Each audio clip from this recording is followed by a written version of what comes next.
بسم اللہ الرحمن الرحیم۔ غیاث الدین بلبن ایک دن شکار کھیل رہے تھے۔ تیر چلایا اور جب شکار کے نزدیک گئے دیکھا تو ایک نوجوان ان کے تیر سے گھائل تڑپ رہا ہے۔ کچھ ہی پل میں اس گھائل نوجوان کی موت ہو جاتی ہے۔ پتہ کرنے پر معلوم ہوا کہ وہ پاس ہی کے ایک گاؤں میں رہنے والی بزرگ خاتون کا اکلوتا سہارا تھا اور جنگل سے لکڑیاں چن کر بیچتا، جو ملتا اس سے اپنا اور اپنی ماں کا پیٹ بھرتا تھا۔ غیاث الدین نے اس کی ماں کے پاس گیا، بتایا کہ اس کے تیر کی غلطی سے اس کی بیٹے کی موت ہو گئی ہے۔ ماں روتے روتے بے ہوش ہو گئی۔ پھر غیاث الدین نے خود کو قاضی کے حوالے کیا اور اپنا جرم بتاتے ہوئے اپنے خلاف مقدمہ چلانے کی آزادی دی۔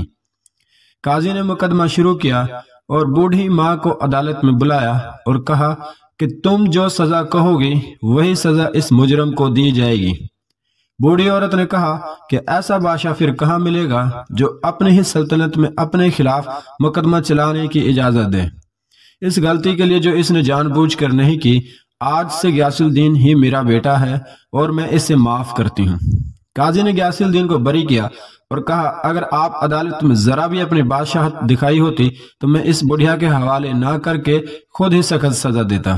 اس پر غیاث الدین نے اپنی کمر سے خنجر نکال کر قاضی کو دکھاتے ہوئے کہا اگر آپ مجھ سے مجرم کی طرح رویہ نہ اپناتا تو میری بادشاہت کا خیال کیا ہوتا، تو میں اسی خنجر سے موت کے گھاٹ اتار دیتا۔ یہ تھا راز مسلمانوں کا دنیا پہ حکومت کرنے کا۔ تو محمد کامران 11 کے ساتھ شکریہ، اس ویڈیو کا اختتام ہوا۔ تو ملتے ہیں ہم اپنی نیکسٹ ویڈیو میں۔ اگر ویڈیو آپ کو پسند آتی ہے تو ویڈیو کو لائک، کمنٹ اور چینل کو سبسکرائب کرنا نہ بھولیے گا۔ ہم آپ کے لیے اردو سٹوریز کی انفارمیٹو اور Islamic videos post daily upload کرتے رہتے ہیں، تو لازمی چینل کو سبسکرائب کرنا نہ بھولیے گا۔ تھینک یو، شکریہ۔